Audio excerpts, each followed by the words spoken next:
If you've never heard of Area 419, I really don't know what you're doing with your life. But for those who haven't, Area 419 has been making some of the best precision rifle builds, reloading equipment, and a slew of really innovative accessories primarily tailored to the PRS or long-range rifle shooter. What I really like about their stuff is you can tell that they are shooters and address real issues that shooters have, and don't randomly throw a bunch of crap out and hope something sticks. Everything is calculated, engineered, and executed with extreme precision and attention to detail. And recently, they launched their first suppressor, the Area 419 Maverick. What makes the Area 419 Maverick so impressive as a suppressor? Well, for starters, it has more configurations than my ex-girlfriend has personalities. This thing has 6 different configurations or ways that you can use the suppressor for one tack stamp. You'll get everything from an ultra-compact suppressor that's just enough to take the edge off for hunting, all the way up to a very quiet, long suppressor, and some interesting options in the middle that include a muzzle brake for the ultimate in recoil reduction, while still giving you some sound suppression.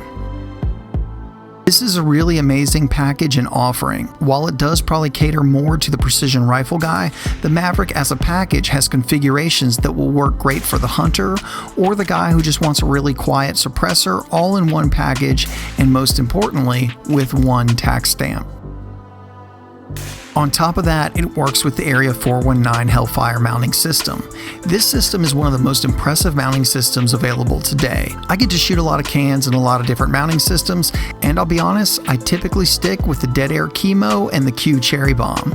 But after trying out the Hellfire system, I'll be using it on all of my long-range rifles for sure. So go get you some popcorn and a nice full cup of liberal tears, because we're about to go through the Maverick and the Hellfire system.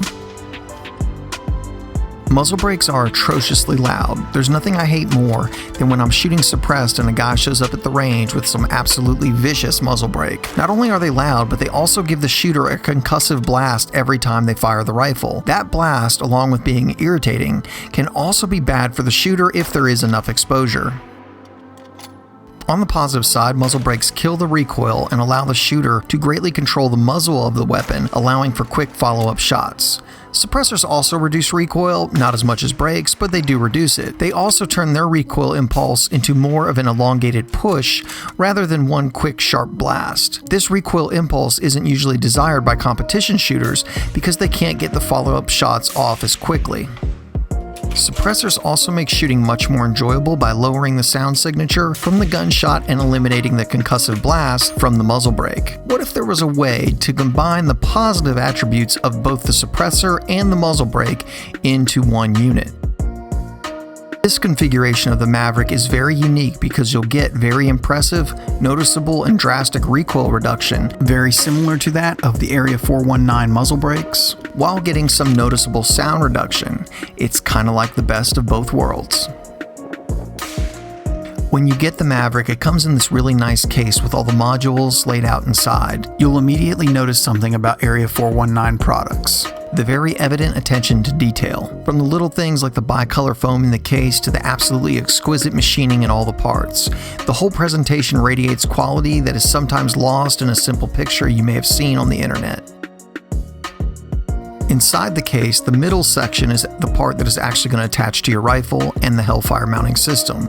This is also the serialized part and referred to as the core. To the right of that, you'll have the suppression module, or stage 2. To get any serious sound reduction, you'll have to use one of the setups that include this module.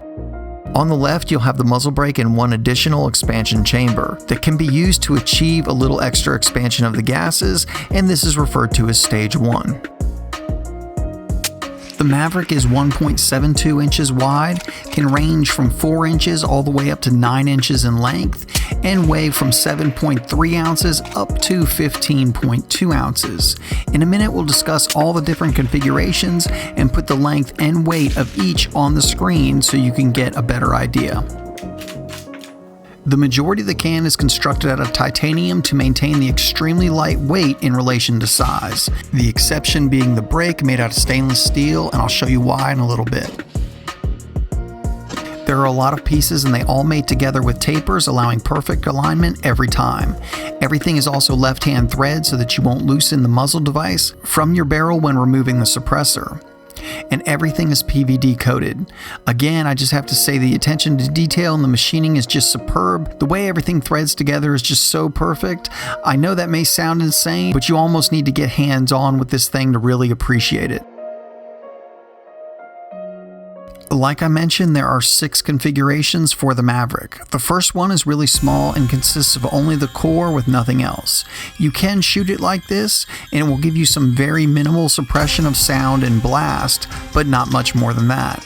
You can add the muzzle brake from stage 1 to this module, and it will give you excellent recoil management, muzzle control, some blast mitigation. However, sound suppression will essentially go back to having almost no suppressor at all. Here's where things get interesting. If you take the core and add the expansion module from stage 1, just adding that chamber really makes a notable difference to sound performance. This would perform about as well as most K cans on the market. It takes the edge off a good bit, but probably not hearing safe on most rifles. However, if you were like a hunter and wanted a very small and light package to walk through the woods while still giving you some suppression, this is a very good option. And it is only 5 inches and 9.1 ounces. If you add the brake to this setup, so now you have the core and both parts from stage 1, you have what I think is one of the most practical setups for the Maverick. This is how I see many people using it for PRS or other competition uses. This configuration gives you some suppression while also giving you great recoil reduction and muzzle control. As you thread the brake on, you'll notice that it moves freely so that you can control the orientation. The brake itself will also have a line to show level. When you get it oriented just like you want it, push on the tip and the massive surface area on the taper should hold it in place as you tighten the lock collar. This system gives you perfect orientation and alignment of the brake no matter how the suppressor is oriented on your rifle. And one thing I think we can see clearly from this video, I'll never make it as a hand model. In my opinion, the setup comes close to hearing safe depending on the rifle used. For instance, we shot it on a 26-inch 6.5 Creedmoor and it felt very comfortable. However, moved down to an 18-inch 6.5 Creedmoor and it probably crept above that threshold. Also, I just want to say that I kind of hate the term hearing safe. You should go check out Pew Science for an in-depth look at what hearing safe really is, and in part it comes down to exposure and number of shots fired. But anyway, I'm just trying to give you a relative idea. You probably wouldn't want to fire this configuration all day without some type of hearing protection. And in true Alabama Arsenal fashion, I had ears on for the long barrel and no ears on for the short barrel. Just thought I'd go ahead and call it before one of the trolls. For the next configuration, you take the core and remove stage 1, then screw on stage 2, or as I like to call it, the suppression module.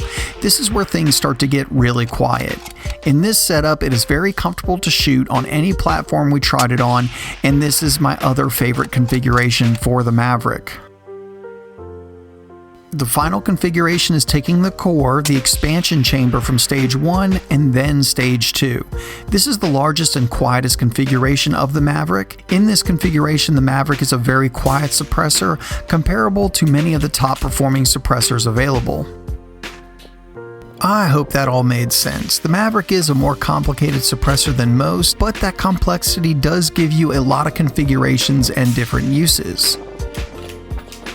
Another really impressive feature in the design of the Maverick is that the brake is stainless steel to give the core in stage 1 the exact same weight as the full-length configuration, meaning that you should have virtually 0 point of impact shift between these two configurations. I'll let you go ahead and hear it for yourself. Now, to try to keep the video a reasonable length and not quite as long as a Nut and Fancy video, we're only going to focus on the setup with the core and stage 1, and then we'll also look at the full-length quietest configuration.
Well, I hope that gives you a better idea. As impressive as the Maverick suppression system is, the Hellfire brake and mounting system are equally impressive.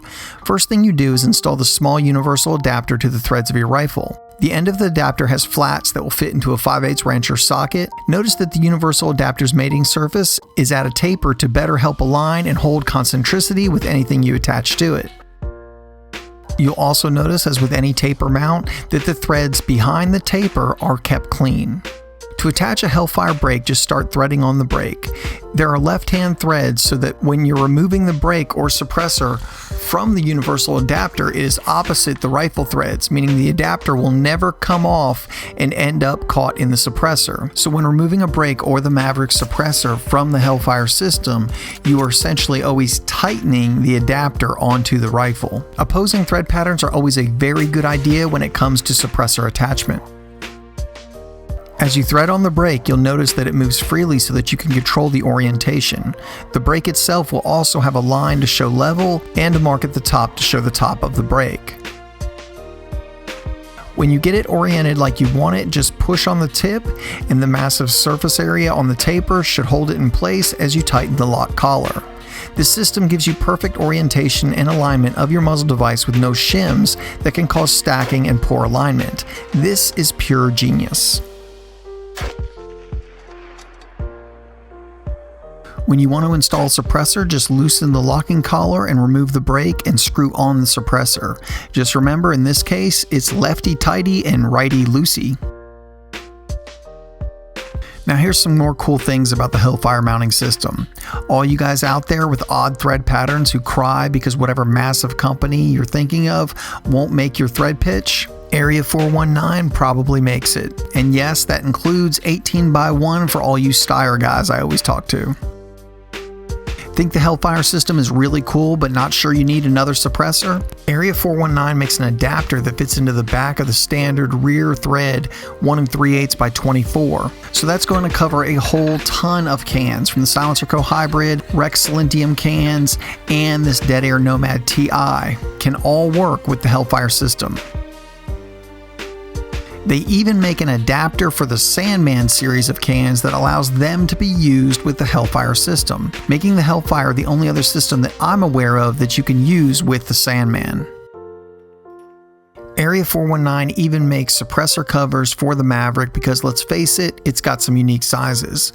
Basically, if you can even imagine it, Area 419 makes it to support the Hellfire system and the Maverick. Being a suppressor constructed of titanium, there are of course some limitations that come with the weight savings on the Maverick.